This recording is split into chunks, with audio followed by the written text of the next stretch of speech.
Radju Marija jippreżenta Madre Teresa, profeta ta' żminna. Programm dwar l-ispiritwalità ta' Madre Teresa ta' Kalkutta.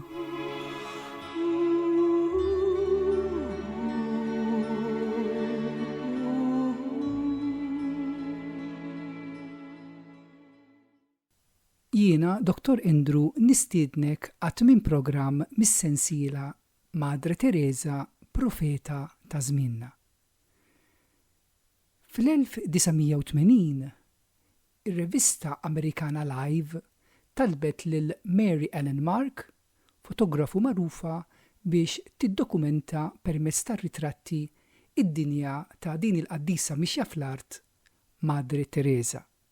L-artiklu eventwalment der f'Lulju tal-istess sena tal-1980. Ħankomplu nisimgħu it-tieni parti ta' dan l-artiklu.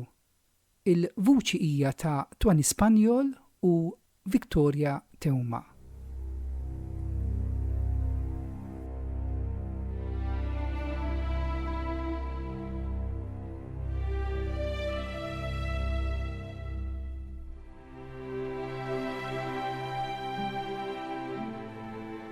Numru kbir ta' tallaba, turisti u nies joħonqu it-toroq tan-naħat ta' Kaligat ġewwa Kalkutta. U hawnhekk li l-moribondi ta' Kalkutta jiġu biex imutu. Ħafna Hindus ikunu jixtiequ li jiġu kremati fuq it-turġien ta' xmara sagra Hugli. L-istazzjon antik tal-ferrovija bl-isem ta' Howrah u miżgħud blitzma ta' dawk bla saħħa li jagħmlu l-aħħar sforz biex jaslu hawn.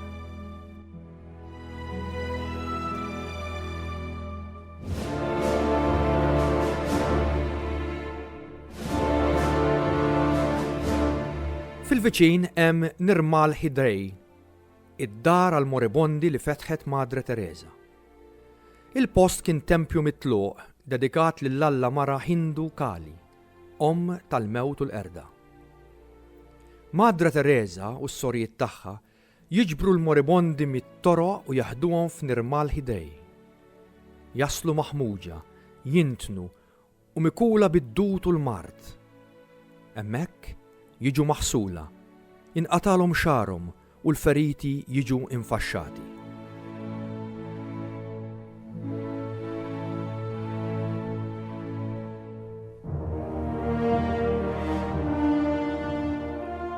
Waqt li raġġ ta' xemx idawwa lil ħitan miżbuwa ta' Nirmal Hidej, is-sorjiet u l-fratelli jippruvaw itejbu l-kundizzjoni tagħhom, jew tal-anqas iroddulhom lura ftit tal-paċi qabel imutu. Kważi aktar minn nofshom imutu. Wara l-ġisem tagħhom jiġi meħud fil-kamra mortwarja ta' sptar fil-viċin.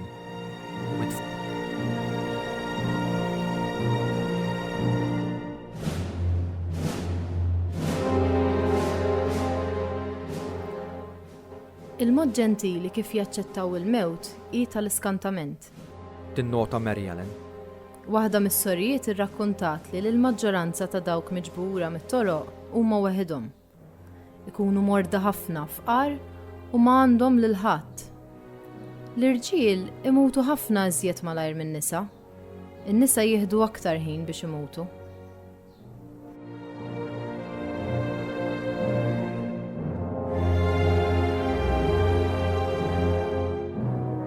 Ix-xogħol ġewwa Nirmal Hidej u jiebes u bla waqfien. Mary Ellen tirrakkonta kif kienet iż-żjara tagħha f'dan il-post. Fit-8:30 jaslu s-sorjiet fl-ambulanza.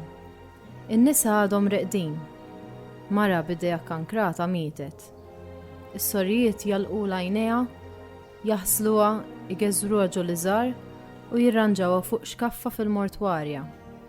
Fl-istess kamra mortwarja hemm ukoll raġel Hindu flimkien ma' tarbija mejta.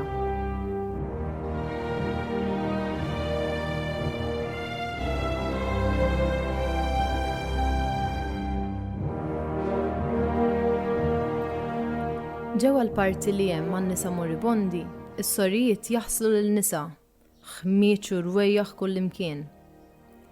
Tifla għamja tidher donna qisha ġejja minn kamp tal-konċentrament. Idea rqaq qishom lasta ta' xkupa, sidira ta' skeletru ħaj. Hemm ħafna pazjenti ġodda, bil-qiegħda u mkebba fihom infushom qishom tarbija fil-ġuf ta' ommhom. Xi wħud tant huma dgħajfa li lanqas jifilħu jikkontrollaw l-bżonnijiet tagħhom. Ħafna jispiċċaw jixxarbu jew jitħamġu. Meta jixxarbu jew jagħmlu taħtom iħossuhom aktar umiljati u jixtiequ l-art tiblaħħom.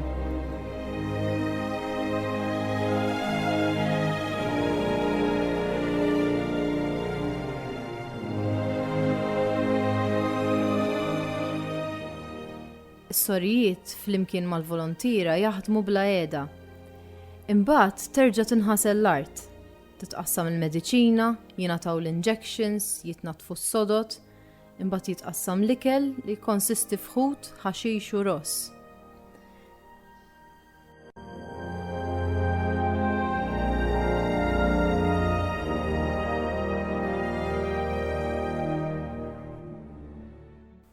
Fit-3:30 jerġa' jsir il-ħasil u t-tindif. Is-sorijiet jibqgħu jaħdmu bla nifs, donnu x-xeni orribli li hemm qudiemhom flimkien mal-irwejjaħ u l-intejjen ma jaffettwawhomx.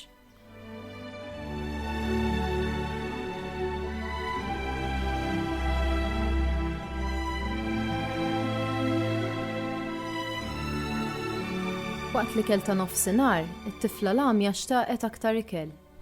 Ma kienx baqa' ross, allura tawa xi għadma li kien fadal. Ma kienitx taf x'inhuma, qabdet tibki u ramithom mal-art. Xi wħud min-nisa kienu mdorrija jittalbu. Ħafna huma anzjani. Iż-żmien ħalla l-marka tiegħu. Qattaw ħafna minn ħajjithom bidejhom mollija jittalbu. Ma jafux stil ta' ħajja differenti. Fis-6:30 is-sorijiet imorru d-dar u l-pazjenti jibdew jinġabru biex jorqdu.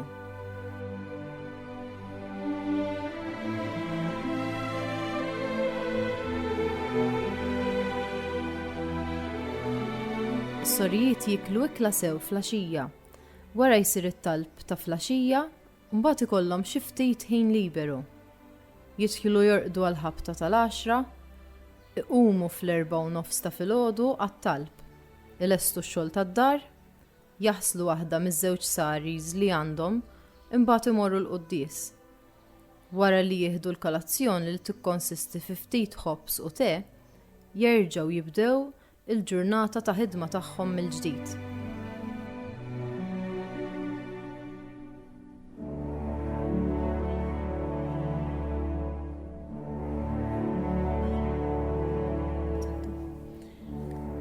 Għalkemm din ir-rutina ta' xogħol ibes, repetittiv, kważi monotonu, jagħmluh bħala tweġiba s-sejħa tagħhom li jservu u jintrabtu mal-fqar. Ix-xogħol mhux għan fih innifsu. Xogħolna hu biss espressjoni tal-imħabba li għandna lejn Alla, tgħid Madri Teresa. Għalina dak li jgħod hu l-individwu. Kull persuna hi Kristu għalina. U billi hemm Kristu wieħed, għal dak il-mument, il-persuna li qiegħda qudiemi tkun l-unika persuna fid-dinja kollha.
dak kien it-tieni parti ta' artiklu li der fil-Live Magazine bl-isem ta' Teresa tal-Kwartieri Foqra.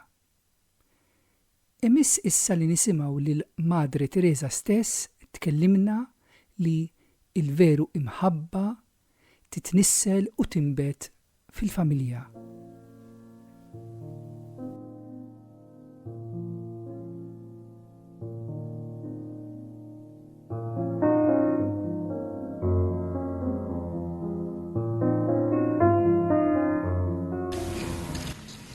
Jesus came to give us the good news that God loves us and that He wants us to love one another as He loves each one of us.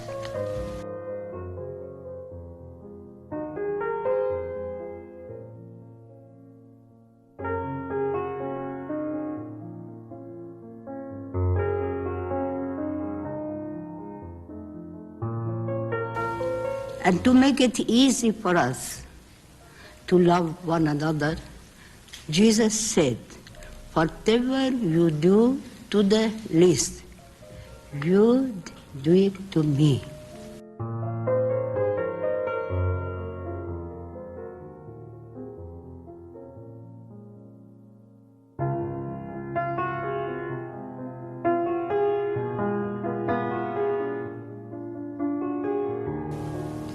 If you give a glass of water, you give it to me. If you receive a little child in my name, you receive me. So whatever you do to the least, you do it to me.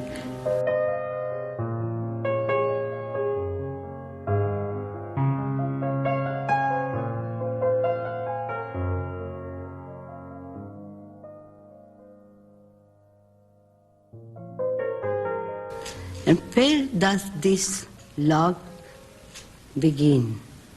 In our own family. How does it begin? By praying together. Family that prays together stays together. And if you stay together, you will love each other as God loves each one of you.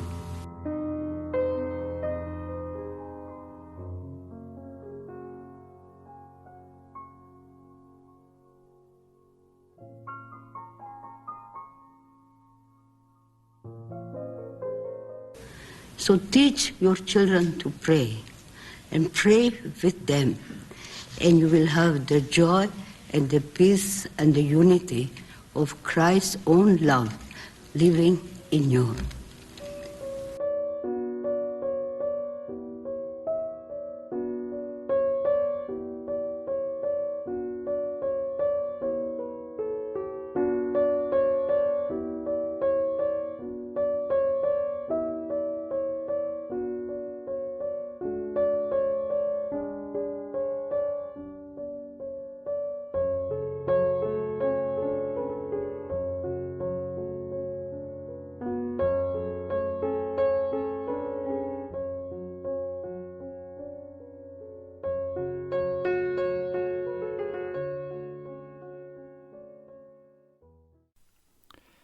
Paolo Ketkuti, patri Ġeżwita, kellu xorti li jaħdem fil-qrib ma' Madre Teresa. Illum ħankomplu nisimgħu riflessjoni minn tiegħu dwar din is-soru qaddisa bl-isem ta' li tħobb ifisser li tara lil Alla f'ħuk.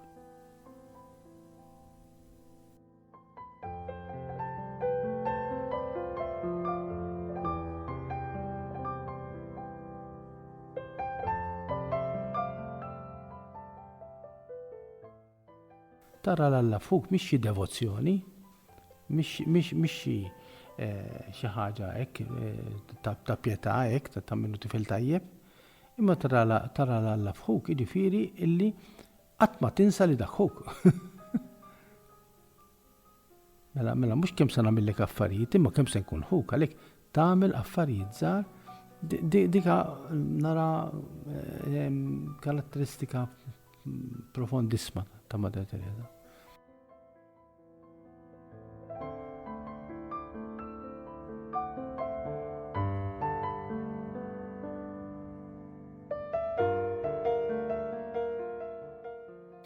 U meta inti tara lil ħuk u tżomm il-viżjoni u tara lil Ġesu fil-fqir, hija l-istess ħaġa, għax tara lil Ġesu tfisser illi tilbes in-nuċċali tal-imħabba u l-imħabba tal-Alla. Dik tfisser tara l-Kristu. Mhux noqogħdu nimmaġinaw in-nies kollha bil-leħja bħal Ġesu. Imma li tħares lih bl-istess għajnejn ta' mħabba li Alla ħares lejn il-missier tiegħu meta qal dan hu ibni il-Aziz fih insib il-għaxqa tiegħi.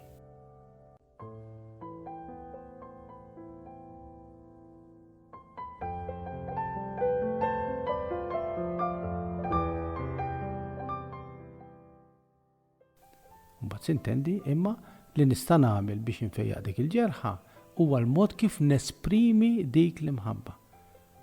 Mhux mod kif jiena nifranka li nħobbu.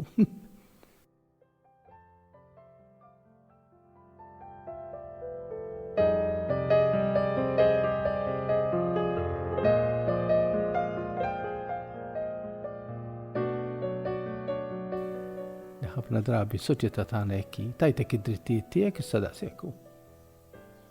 Għalhekk il-żball kbir. Illi soċjetà li timbena fuq id-drittijiet hija soċjetà li tilfet l-imħabba u qed tiggranfa ma' drittijiet. Għax id-drittijiet trid tiġġieldilhom u tiġġieled għalihom fejn m'hemmx imħabba. Għax fejn imħabba jiena mhux se noqgħod nillimita ruħi għad-drittijiet tiegħek. Mhux hekk. Għax m'għandix imħabba lejk trid tiġġanni nirrispetta d-drittijiet. U d-drittijiet huma dejjem il-minimum, l-imħabba hija dejjem il-maximum.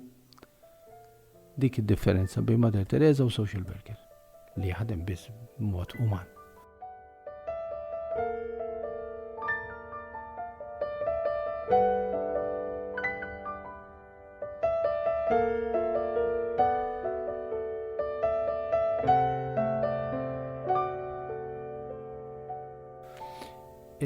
U din nara jiena xi ħaġa tremenda. U allura min iħobb ma jibżax miċ-ċokol. Jiġifieri jiena jekk inħobb mhux bil-fors li rrid insolvi il-problema. Għax l-ikbar tal-problema tal-bniedem hija il-mewt. U l-ebda mediċina, l-ebda xjenza, l-ebda kumdità, l-ebda flus qatt mu se jsolvu il-problema tal-mewt. X'hekk biex niċċajta it-tobba nidilhom intkom kull ma tagħmlu tipposponu l-problema. Qatt mu se solviha, tgħidli allhom ma fejqux iżul tfejqu. Imma ħankulhom fiex qed nagħmlu. X'inhi l-vera mhux soluzzjoni, għasi soluzzjoni, imma il-vera għajnuna hija li inti tpoġġi sens u tpoġġi sens ta' paċi, ta' serenità fil-mixja tal-ħajja ta' bniedem li hija taqtija kontinwa kontra tbatija il-limitazzjoni u l-mewt. Għax l-unika ħaġa li tirbaħ il-mewt hija l-imħabba. Dik hija l-ħajja.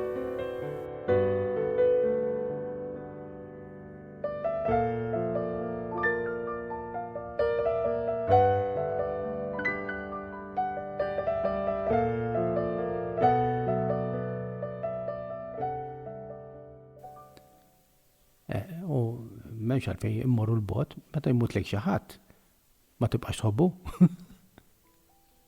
Mela l-mħabba hija iktar qawwija mill-mewt. U dik hija l-ħajja tagħha, hemm hija. U dik hija s-servizz li Madre Teresa trid tagħti lill-fqir. Trid tagħtih is-sens ta' dinjità ta' mħabba li Alla għandu għalih li tmur lil hemm id-dbatijiet kollha.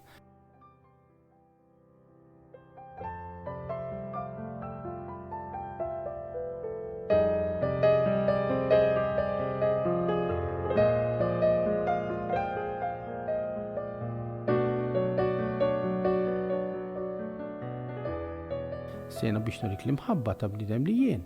Se ngħinek fid-batija li għandek bħalissa kemm nista' u kif nista'. Għax jekk inti għandek Down syndrome ma nistax infejjek, ma nista' nħobbuk. U nista' li gustak bid-Down syndrome u ngħidu aħjarek, kemm ħelu t-tifel tiegħi, xi ġibil xax ansib fih. U bid-Down syndrome. Ma fejjaqiex id-Down syndrome, imma fejjaq l-iktar ħaġa li dak it-tifel iħoss l-għożża ta' ommu ta' missieru illi japprezzaw dik. U dik hija l-fidi tagħna. U dik hija l-missjoni, missjonari tal-karità. Mhux kemm fetħet sptarijiet u fejqet u l-ġeri, imma fej kemm tefet imħabba fej m'hemmx imħabba kif kienet tgħidi. Where there is no love, put some love.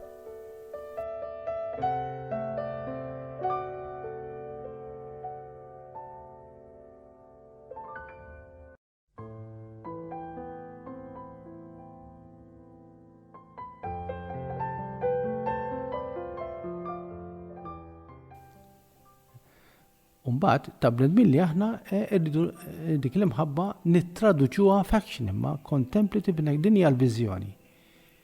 Imma it has to be tkun translated ngħidula ġifieri nittraduċuha f'azzjonijiet. Għax jiena inut li ngħidlek kemm inta żisa lija u mbagħad ma nlibsekx jew ma naħslekx jew kien ma ngħinikx. Dik turi allura li jiena m'iniex lest li nikkommetti ruħi biex inħallas il-prezz tal-imħabba. Madre Teresa għamlet ħallset il-prezz sħiħ.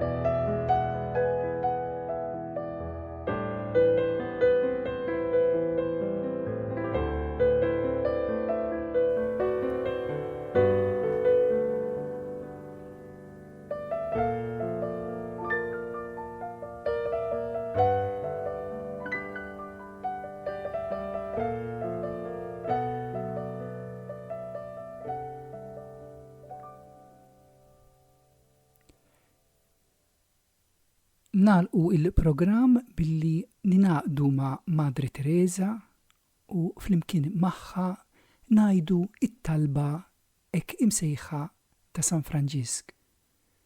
Mulej għamilni strument tal-paċi tiegħek. Lord, make me a channel of your peace.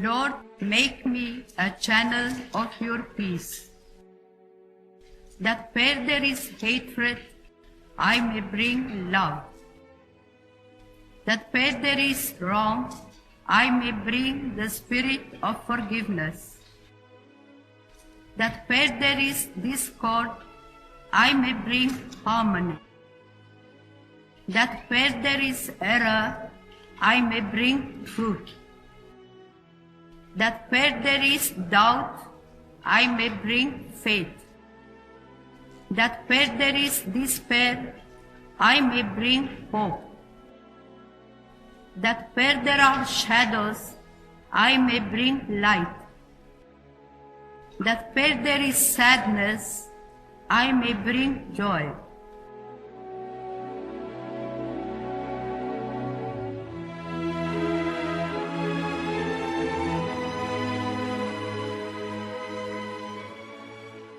Lord, grant that I may seek rather to comfort than to be comforted, to understand than to be understood, to love than to be loved. For it is by forgetting self that one finds. It is by forgiving that one is forgiven.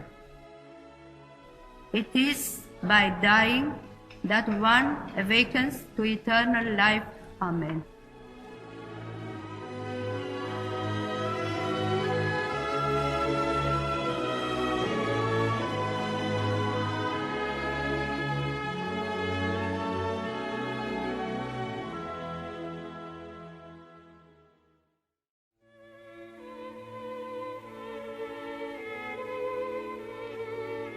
Wasanna fit-tmiem il-programm tal-lum. Infakrek li f'Malta il-missjonarji tal-karità, jew kif huma magħrufa aħjar is-sorijiet ta' Madri Teresa, jgħixu Bormla, eżattament f'bieb 135 Triq San Pawl, fit-triq qabel tidħol l-isla. Jekk tixtieq issir taf aktar dwarhom u dwar l-ispiritwalità ta' Madri Teresa, kif ukoll jekk tixtieq taħdem magħhom mill-qrib, tista' ċempel fuq 21 66 60 21 21 66 6021 għal aktar informazzjoni.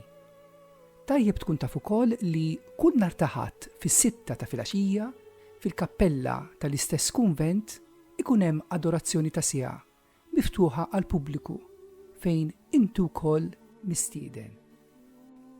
Infakrek li il-programm Madri Teresa Profeta ta' Żmienna jixxandar kull nhar ta' tlieta fit-3:30 ta' wara nofsinhar u ikun imtenni l-4 fit-8 ta' filgħaxija u sbieħ il-ġimgħa fis-2:30 ta' filgħodu.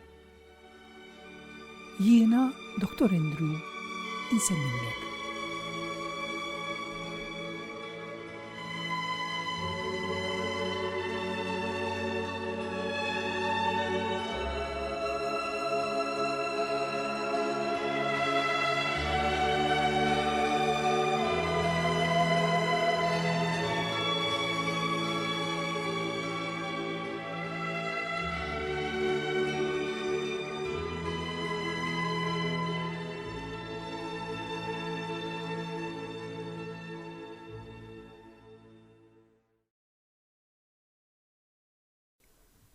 Infakruk li tista' terġa' tisma' dan il-programm jew programmi oħra f'din is-sensiela fuq il-paġna ta' Facebook Madre Teresa, Profeta ta' Żmienna.